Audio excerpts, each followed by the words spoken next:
Assalamualaikum warahmatullahi wabarakatuh. Salam sejahtera untuk kita semua. Om Swastiastu, Namo Buddhaya, salam kebajikan. Baiklah, di video kali ini kita akan membuat pemaparan suatu materi tentang implementasi sistem file.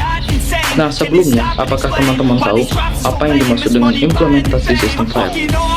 Jadi, implementasi sistem file itu adalah cara menyimpan, mengakses, dan mengorganisir suatu file di dalam sistem komputer. Nah, dalam artian menjalankan suatu file dalam sistem komputer. Nah, implementasi sistem file ini memiliki beberapa komponen penting. Apakah komponen penting itu? Kita akan bahas di video nanti. Dan dalam membahas materi ini, tentunya saya tidak sendiri, karena saya telah membentuk suatu kelompok, yaitu kelompok 2 yang terdiri dari 6 orang.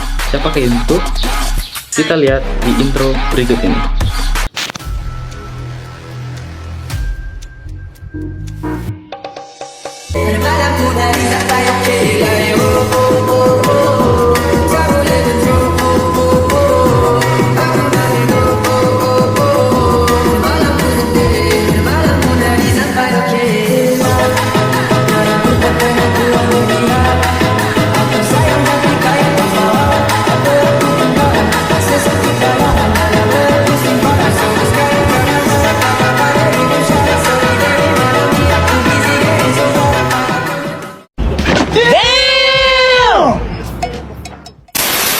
Langsung saja materi pertama, yaitu struktur sistem file.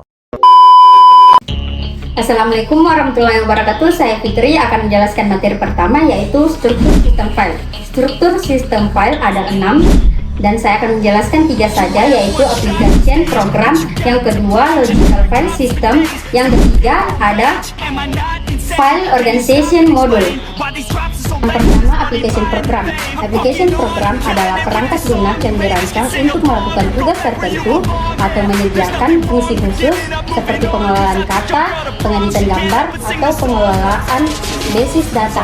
Contohnya Microsoft Word, Microsoft Excel, Google Chrome, dan lain sebagainya. Yang kedua, logical file system. Logical file system adalah struktur dan aturan yang mengatur cara data disimpan, diorganisir, dan diakses pada tingkat logika dalam suatu sistem komputer. Ini melibatkan pengelolaan dan direktori, pengelolaan ruang penyimpanan, dan metode pencarian data. Contohnya NTFS atau New Technology File System yang digunakan oleh sistem operasi Windows. Yang ketiga, file organization module, di mana ini merujuk pada cara data disusun dan disimpan dalam suatu sistem file. Contohnya sequential file organization, index file organization, hash file organization, dan cluster file organization. Karena materi pertama penjelasannya terlalu banyak, jadi akan dilanjutkan oleh Destriana Palsa. Halo, perkenalkan nama saya Destriana Palsa dari kelas 1M. Oh my god! Wow! Selanjutnya ada basic file system. Basic file system adalah sistem file sederhana yang menyediakan metode dasar untuk menyimpan, mengatur, dan mengakses data pada suatu perangkat penyimpanan. Ini umumnya digunakan pada sistem operasi yang lebih sederhana atau pada perangkat yang memiliki keterbatasan daya komputasi. Sistem file dasar mungkin hanya menyediakan fungsi dasar seperti pembuatan, penghapusan, dan pencarian file. Namun, mereka mungkin tidak memiliki fitur canggih seperti hak akses yang rumit, jurnalisasi, atau enkripsi data. Contoh sistem file dasar termasuk FAT atau File Allocation Table yang sering digunakan pada perangkat seperti kartu memori dan flash drive. Selanjutnya ada sistem file yang lebih canggih seperti NTFS atau New Technology File System.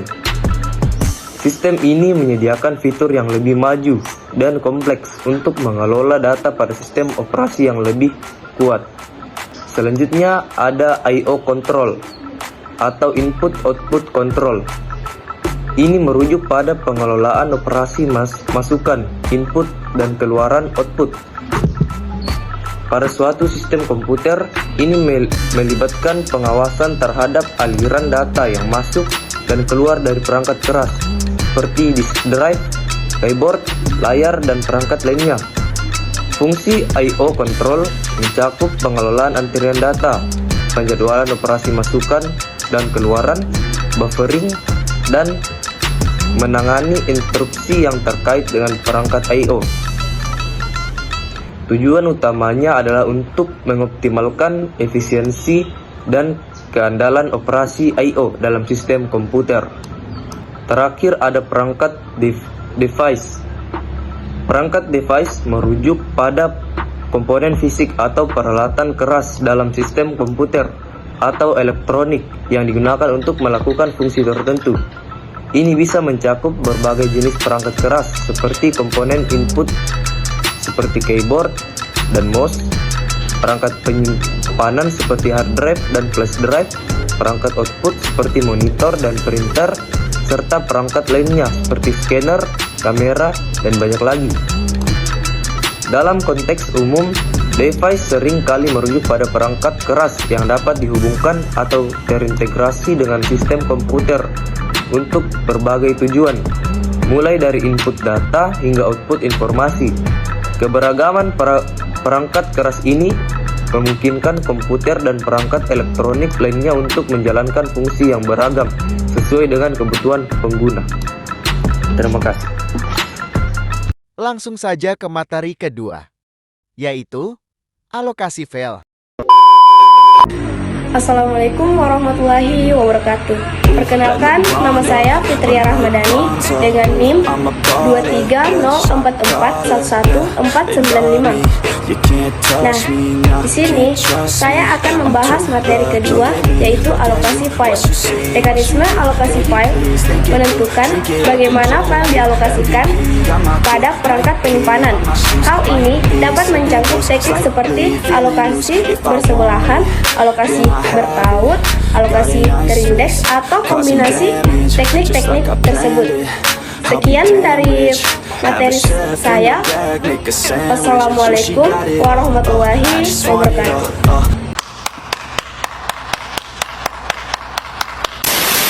Lanjut ke materi ketiga, yaitu pengumpulan data. Saya Wiwin Indren Salata akan membahas materi ketiga, yaitu pengambilan data.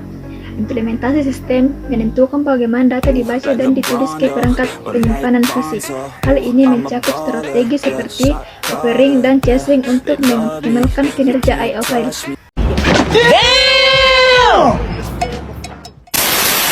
Lanjut ke materi keempat, yaitu keamanan dan izin sistem file. Bismillahirrahmanirrahim. Assalamualaikum warahmatullahi wabarakatuh. Perkenalkan, nama saya Nadila. Nah, di sini saya akan menjelaskan tentang keamanan dan izin sistem file. Implementasi sistem file mencakup fitur untuk mengelola keamanan sistem file. Ini termasuk dalam kontrol akses, izin file, dan manajemen kepemilikan. Oh, okay. Lanjut materi terakhir, yaitu pemulihan toleransi kesalahan.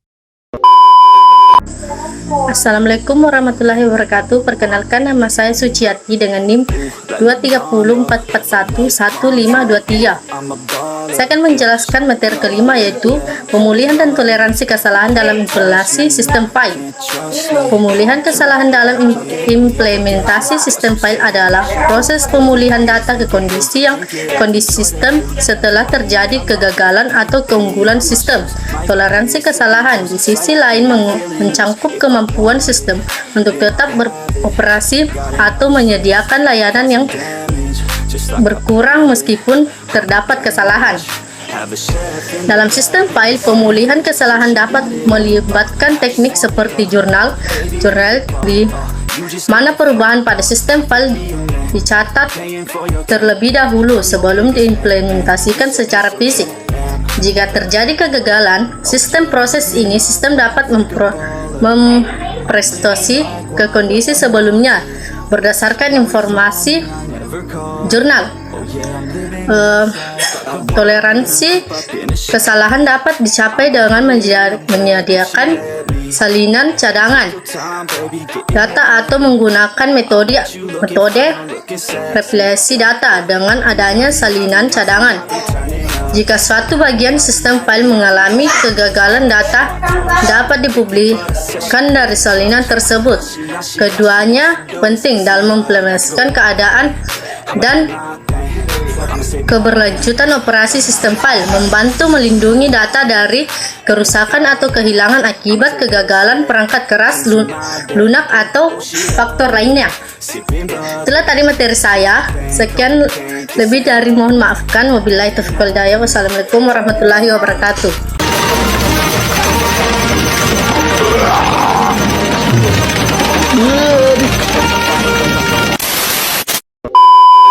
Materi sudah habis, selanjutnya kesimpulan dari materi yang dibahas. Nah, dari materi tadi kita bisa memetik kesimpulan bahwa implementasi sistem file memiliki peran krusial dalam pengelolaan data komputer.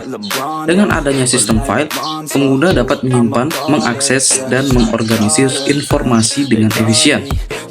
Penting untuk memilih dan mengkonfigurasi sistem file yang sesuai dengan kebutuhan, termasuk faktor kecepatan, keamanan, dan kapasitas penyimpanan. Jadi, implementasi sistem file yang baik dapat meningkatkan kinerja dan kehandalan pengelolaan data pada suatu sistem komputer. Terima kasih. Stop it. Get some help. Baiklah teman-teman, mungkin itu saja pemaparan materi tentang implementasi sistem file, dan semoga dengan apa yang kami sampaikan tadi bisa bermanfaat dan bisa membuat pengetahuan teman-teman semua bertambah. Dan apabila ada kata-kata kami yang kurang berkenan di hatinya teman-teman semua dan kurang jelas, mohon dimaafkan karena kami masih belajar dan masih harus banyak belajar. Kita tutup dengan ucapan wassalamualaikum warahmatullahi wabarakatuh. Salam sejahtera buat kita semua dan Om Santi Santi Santi Om. Terima kasih.